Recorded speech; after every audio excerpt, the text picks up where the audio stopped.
¿Qué tal? Muy buenos días, ¿cómo están? Con el gusto de saludarles en este inicio de semana y esperando el favor de su suscripción a mi página de YouTube, Sociedades de Pensamiento, con Carlos Monroy, un servidor y amigo, lo mismo que en TikTok. Desde luego en Facebook todos los días les acompaño, además de otras aplicaciones, pero resulta que ya el día de ayer domingo Claudia Sheinbaum presentó su equipo para Proyecto de Nación, es decir, nuevos agregados al equipo que ya había anunciado la semana anterior, donde se incluye a Arturo Saldívar, a Juan Ramón de la Fuente y García Harfuch, quienes le ayudarán a conformar su proyecto de nación para el 2024-2030. En el equipo también figuran Javier Corral, exgobernador de Chihuahua, Gerardo Esquivel Hernández, gobernador del Banco o subgobernador del Banco de México, más bien ex subgobernador del Banco de México,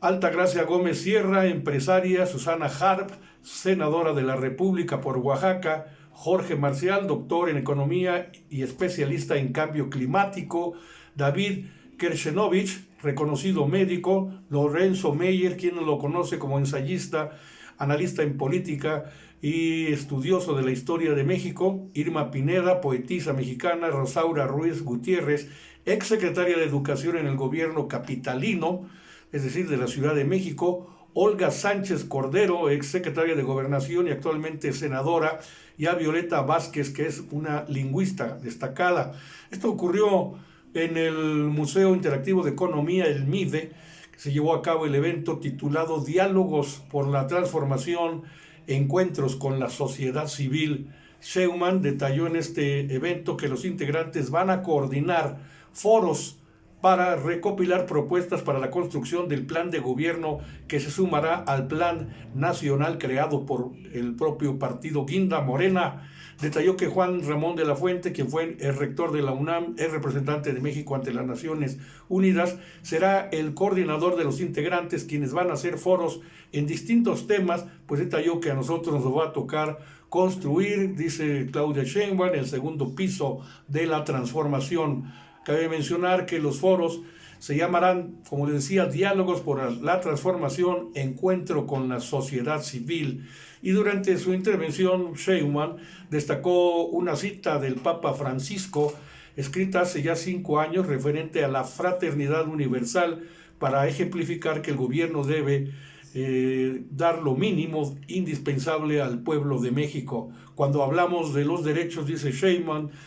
pues el Estado debe hacer lo suyo. Es una de las grandes diferencias entre lo que fue el modelo neoliberal y el humanismo mexicano que ha impulsado el presidente Andrés Manuel López Obrador. El reto para el 2024 será mantener finanzas sanas.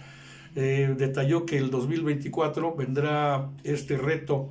muy grande para México, promover pues aparte la inversión privada, reducir los efectos invernadero y dar acceso a la justicia. ¿Se puede?, se preguntó ella misma. Claro que se puede, dijo, por eso está la cuarta transformación de la vida pública de México. Y en ese sentido recordó los 17 puntos para consolidar la cuarta transformación, entre ellos seguir con la austeridad republicana y la reforma al Poder Judicial, y adelantó que en las siguientes semanas se van a ir sumando más propuestas. Dice sentirse orgullosa de ser parte de la cuarta transformación, orgullosa de ser mujer y orgullosa de vivir estos momentos que vive nuestra patria. También estará José Antonio Peña Merino, él es el exdirector de la Agencia Digital de la Ciudad de México, será coordinador técnico. Diana Alarcón, ex coordinadora de asesoras del gobierno de la Ciudad de México.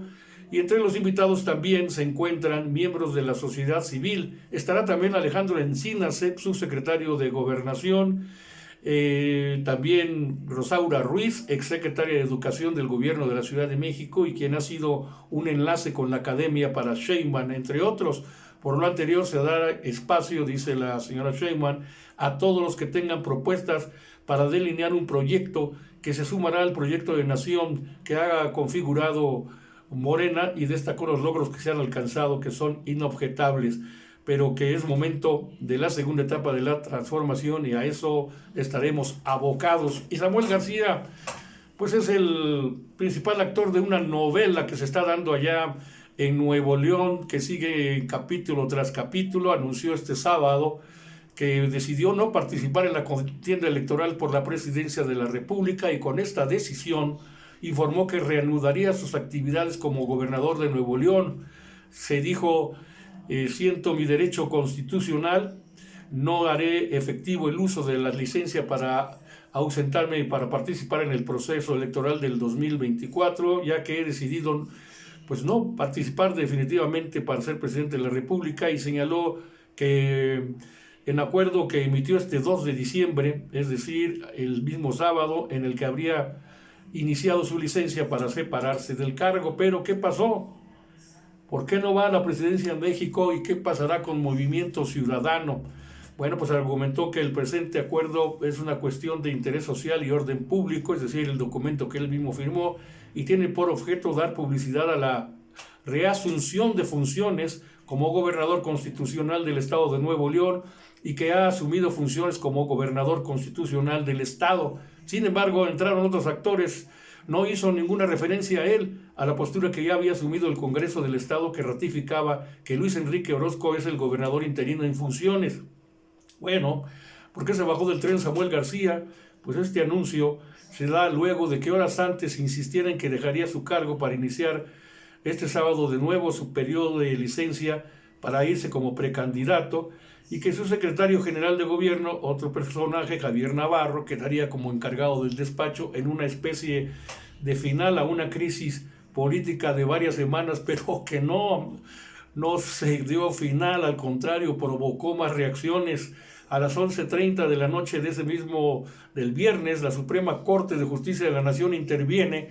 con un anuncio que había otorgado una suspensión para reconocer y dejar a salvo la facultad del Congreso Estatal para designar al gobernador interino de Nuevo León. Y en virtud, dice el documento de la Corte, en virtud de que es un hecho notorio que el Congreso de Nuevo León ya designó a Luis Enrique Orozco como gobernador interino, lo procedente es que el Poder Ejecutivo local o cualquiera de sus dependencias permitan que se desarrolle una efectiva toma de protesta de posesión del ciudadano nombrado como gobernador interino y se garantice la gobernabilidad y seguridad del funcionario para el periodo otorgado en la licencia, que es de 6 meses, expone la Corte en este comunicado. Además, la Suprema Corte determina que cualquier autoridad se abstenga de realizar alguna nueva designación o nombramiento alguno sobre la titularidad del Poder Ejecutivo, sin importar su denominación, hasta en tanto se resuelva a fondo el problema, que no termina de resolverse. Y de acuerdo con reportes de prensa, allá en Nuevo León, también repercutieron en la capital del país, Luis Enrique Orozco, ex vicefiscal, así es la palabra, ex vicefiscal del Ministerio Público de la Fiscalía General de Justicia de Nuevo León, acudió al Palacio de Gobierno para intentar rendir protesta como gobernador interino, pero no pudo hacerlo. Samuel García ha sostenido una tensa relación con el Congreso Estatal, principalmente en el tema de la solicitud para separarse formalmente de su cargo para contender por la candidatura presidencial. Y es que si bien ganó la gubernatura, pues no ganó la mayoría en el Congreso. La mayoría es prianista y es la que le tiende la trampa, le tiende la pata. En ese sentido, hoy por la mañana el presidente Andrés Manuel López Obrador acusó que Claudio X González fue el responsable de bajar a Samuel García de la contienda presidencial, y esto al considerar que dividía el voto de las clases medias. Nuevamente las clases medias también como actores, unos se las disputan desde Morena, otra sector de clases medias se las disputa el PRIAN, otro se lo disputaba Samuel García. Como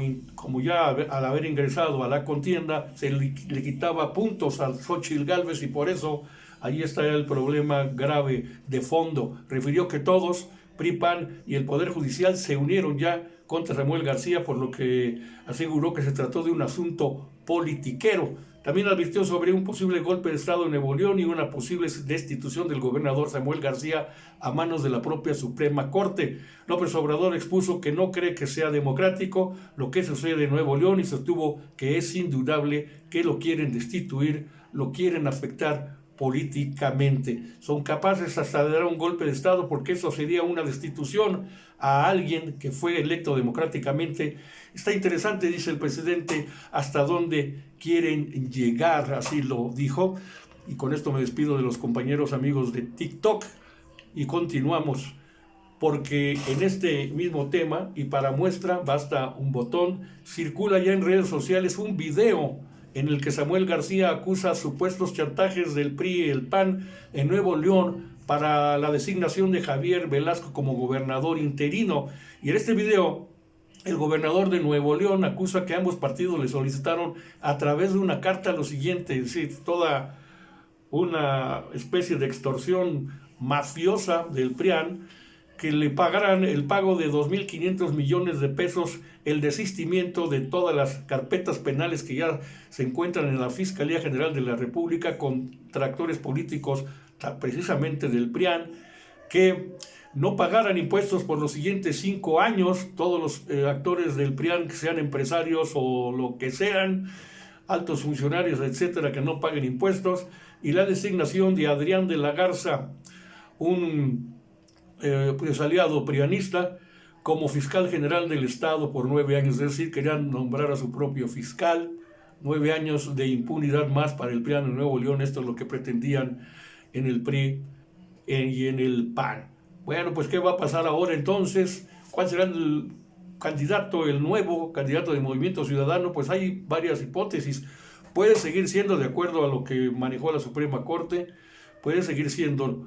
Samuel García, pero también hay un nombramiento, como también lo admite la Suprema Corte, y que dice, pues, tiene que continuar ahora el interino. La licencia ya no le funciona a Samuel García, es decir, que se quedaría como el perro de las dos tortas, ni una ni otra, ni la gubernatura, ni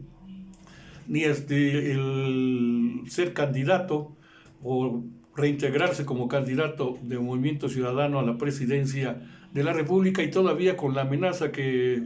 sale a la luz que también dicta, o más bien propone Moreira como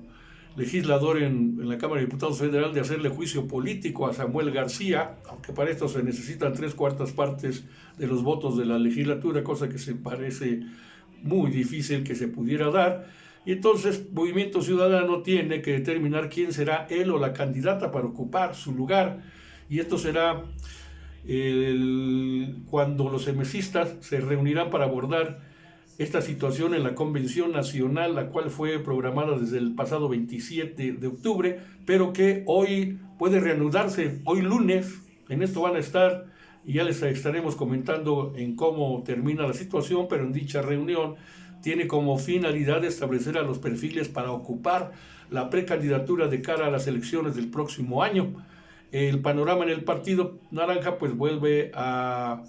contemplar varios perfiles, se le complica la situación, pero no pierde el derecho de lanzar un candidato propio, y entre estos pues se mencionan a la experredista Ivonne Ortega. Dicen que es momento de mujeres, pudiera ser Ivonne Ortega, experredista, la candidata de Movimiento Ciudadano, pero también está la figura importantísima de Dante Delgado como presidente y coordinador nacional de Movimiento Ciudadano, y a uno al que se le ven más posibilidades pudiera ser el diputado Jorge Álvarez Maínez. Así están las cosas en este circo, maroma y teatro en que se ha convertido el caso Nuevo León, y ya estaremos al pendiente para comentar con ustedes qué es lo que ocurra durante las próximas horas, porque la novela de Nuevo León, encabezada por el primer actor Samuel García, aún no ha terminado. Gracias por su atención, buen lunes.